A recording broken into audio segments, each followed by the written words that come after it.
La Santísima Trinidad por San Hilario de Poitiers, libro 4, párrafos 1 al 10. Una nota.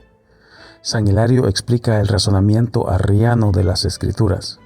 Luego, él explica esos textos bíblicos demostrando la divinidad del Hijo mientras demuestra que Dios no es un ser solitario. Esta manera de explicar se extenderá hasta el libro 7. 1. Los libros 1 al 3 de este tratado, escrito hace un tiempo, contienen, pienso, una prueba invencible de la fe que profesamos en el Padre, el Hijo y el Espíritu Santo, la cual enseñan los apóstoles y evangelistas, y que no puede haber transacción entre nosotros y los herejes, porque ellos niegan incondicional e irracionalmente y sin despecho la divinidad de nuestro Señor Jesucristo.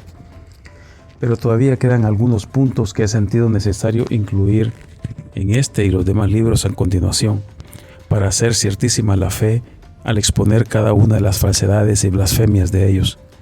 Así, vamos a investigar primero cuáles son los peligros de sus enseñanzas, los riesgos envueltos por tal irreverencia, las premisas en las que se basan y los argumentos que ponen al frente contra la fe apostólica nuestra, cuál tipo de lenguaje imponen al candor de sus oyentes y, por último, por cuál método hacen sus comentarios para desarmar las palabras de las Escrituras y así forzar un significado diferente.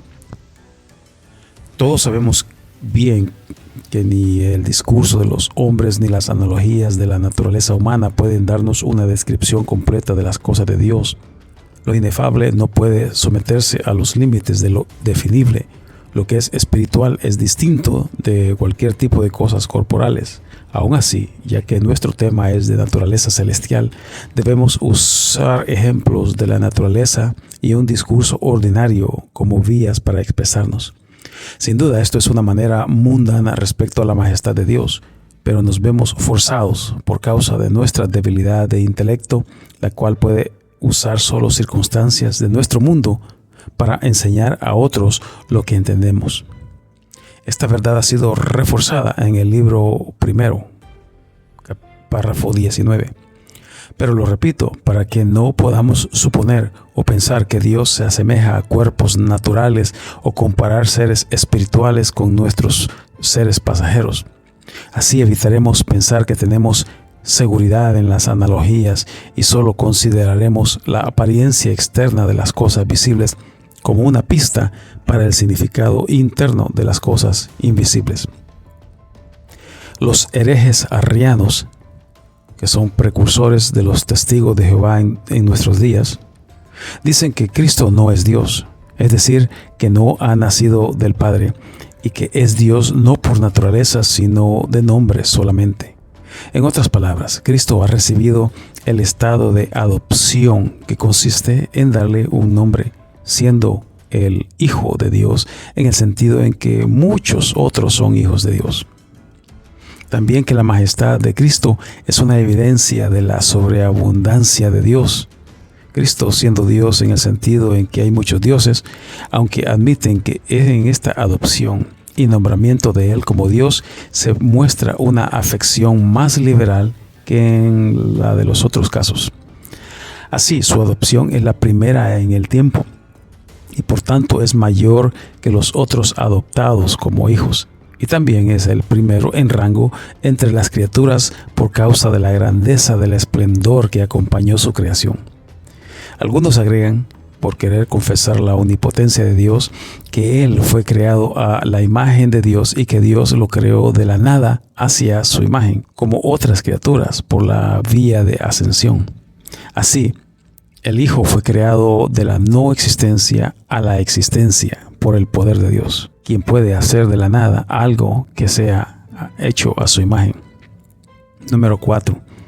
Incluso ellos usan la enseñanza de los obispos de la antigüedad, que el Padre y el Hijo son de una misma sustancia, para menoscabar la verdad por esa idea ingeniosa y herética de ellos. Dicen que esa frase de una sustancia, en griego homousion, se usa para decir que el Padre es lo mismo que el Hijo, es decir, que el Padre se extiende a sí mismo desde lo infinito hacia la Virgen y que tomó un cuerpo de ella y se dio a sí mismo en ese cuerpo el nombre de Hijo. Esta es la primera mentira respecto a homoousion.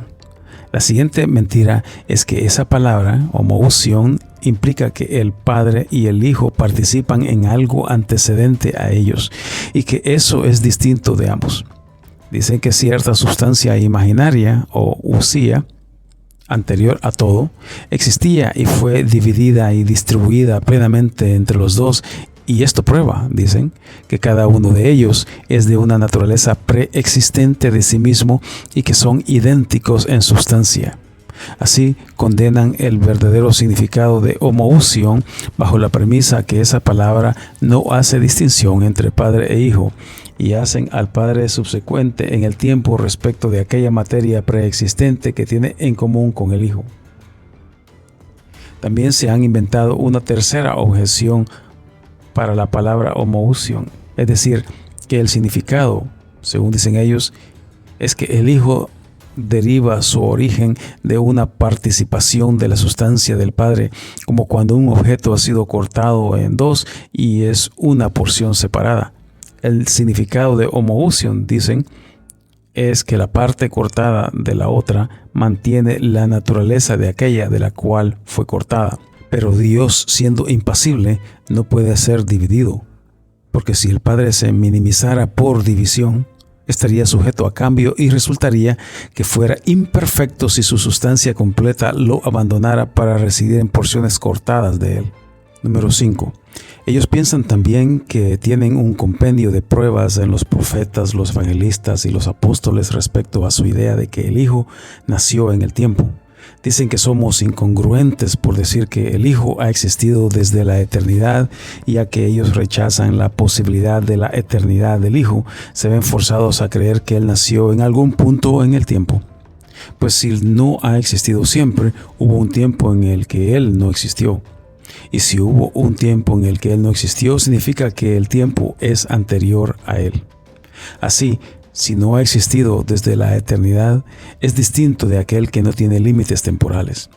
La razón que dan para negar la eternidad del Hijo es que su existencia desde la eternidad contradice la fe de su nacimiento, como si al confesar que existió eternamente, hacemos su nacimiento imposible. Número 6. ¿Qué sentimientos locos y sin respeto a Dios? ¿Qué ansiedad impía por defender a Dios? El significado que dan a homoousion y su entendimiento de la eternidad del Hijo es detestable, rechazado y denunciado por las iglesias. La iglesia confiesa a un Dios de quien todas las cosas provienen. Confiesa a un Señor, Cristo Jesús, a través de quien existen todas las cosas. Uno de quien y uno a través de quien. Uno la fuente de todo, uno el agente a través de quien todo fue creado. En uno reconoce la majestad sin principio de la fuente, y en uno, por quien todo fue creado, reconoce al poder coigual con su fuente. Ambos están unidos en la creación de las cosas y son soberanos sobre todo ello.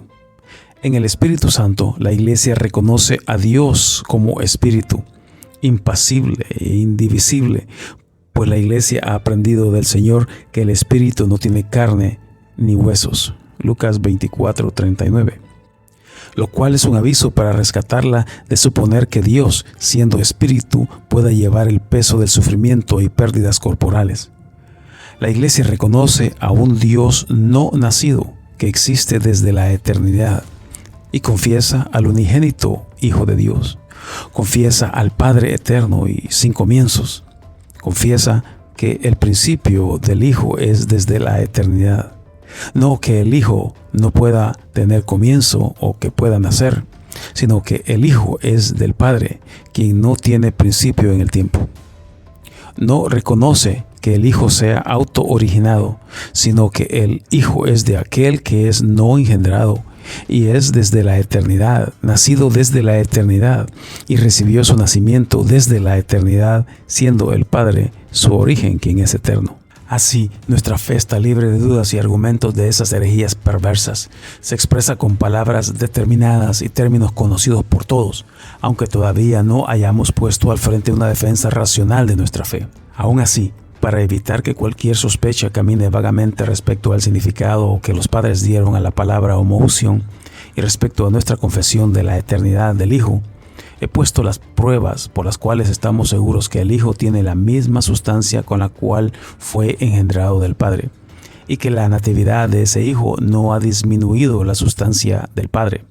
Aquellos santos hombres, inspirados por la enseñanza de Dios, que el Hijo es homoousios con el Padre, no significaron defectos o flaquezas como las que he mencionado. Ver libro 4, párrafo 4. Mi propósito ha sido contraatacar la impresión que esta usía, la aserción de que el Hijo es homoousios con el Padre, sea una negación de la natividad del unigénito Hijo de Dios. Número 7. Para asegurarnos de la necesidad y del buen uso de estas dos palabras, es mejor replicar la incredulidad obstinada de nuestros herejes y asegurar la vanidad y la enseñanza pestilente de ellos por los testimonios de los evangelistas y apóstoles. Todo con tal de entender que aquellos obispos las adoptaron y emplearon como una defensa contra la chusma herética de sus días. Los herejes se halagaron al pensar que podían traer prueba para cada una de sus proposiciones. De hecho, han anexado a cada palabra pasajes de las Santas Escrituras al punto de entrampar a los simples al darles una mueca de la fe con la cual han enmascarado su enseñanza. Todo por causa de su ingenuidad perversa. Número 8. Tratan de quitar al Hijo su divinidad al pretender alabar la divinidad exclusiva del Padre, diciendo que está escrito: Oye Israel, el Señor tu Dios es uno. Deuteronomio 6:4. Y que el Señor repite esto en su respuesta a los doctores de la ley, quienes preguntaron cuál era el mayor mandamiento de la ley. Oye Israel, el Señor tu Dios es uno. Marcos 12:29. Usan también las palabras de Pablo, porque hay un solo Dios y un solo mediador entre Dios y los hombres. 1 Timoteo 2:5. Y también insisten que Dios solo es sabio, dejando al Hijo sin sabiduría, basándose en las palabras del apóstol: a aquel que es poderoso para estableceros, de acuerdo a mi evangelio y a la predicación de Jesucristo, de acuerdo a la revelación del misterio que había estado escondido a través de las edades, pero que ahora es manifestado a través de las escrituras de los profetas, de acuerdo al mandamiento del Dios eterno, quien es hecho conocido a todas las naciones para obediencia de la fe al único y sabio Dios, y por medio de Jesucristo, a quien sea la gloria por siempre. Romanos 16:25 al 27.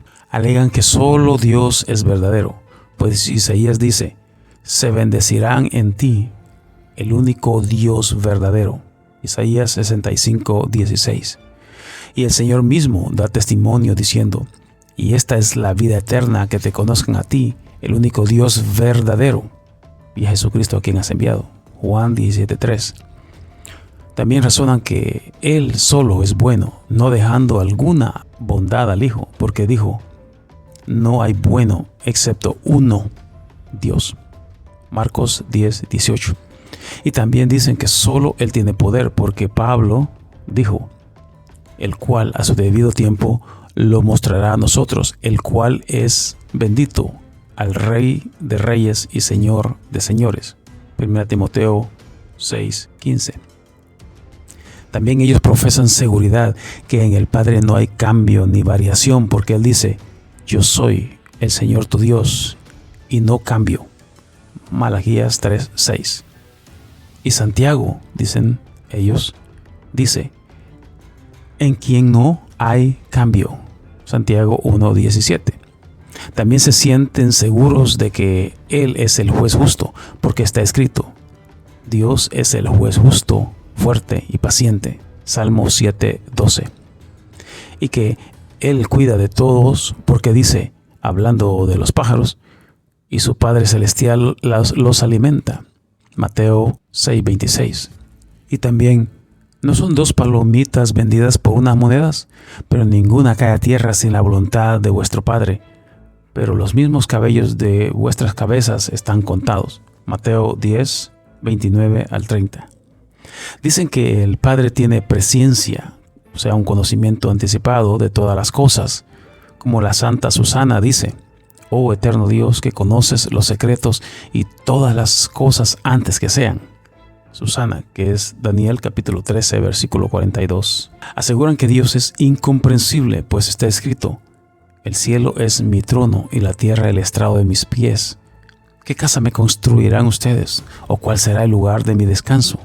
Porque estas cosas las ha hecho mi mano y son mías. Isaías 66, 1 y 2. También aseveran que Dios contiene todas las cosas, así como Pablo testifica, porque en Él vivimos y nos movemos y existimos. Hechos 17, 28. Y el salmista dice: ¿a dónde me iré de tu espíritu y a dónde huiré de tu presencia? Si subiera a los cielos, ahí estás. Si bajara al Seol, ahí estás presente. Si levantara mis alas y habitara en las partes más remotas del mar, incluso ahí estás. Tu mano me guiará y tu diestra me sostendrá. Salmo 139, versículos 6 al 10. También dicen que no tiene cuerpo, porque está escrito que Dios es espíritu, y los que le adoran deben adorarlo en espíritu y verdad. Juan 4, 24. También dicen ellos que solo Dios es inmortal e invisible, como Pablo dice: quien solo tiene inmortalidad y habita en luz inaccesible, a quien nadie ha visto ni puede ver. 1 Timoteo 6:16. Y el evangelista agrega: nadie ha visto jamás a Dios, sino el unigénito que está en el seno del Padre. Juan 1:18. También dicen que Él solo habita eternamente, sin haber nacido, pues está escrito: yo soy el que soy, y así dirás a los hijos de Israel: yo soy, me envío a ustedes. Éxodo 3:14. Y también por Jeremías: oh Señor, que eres Señor.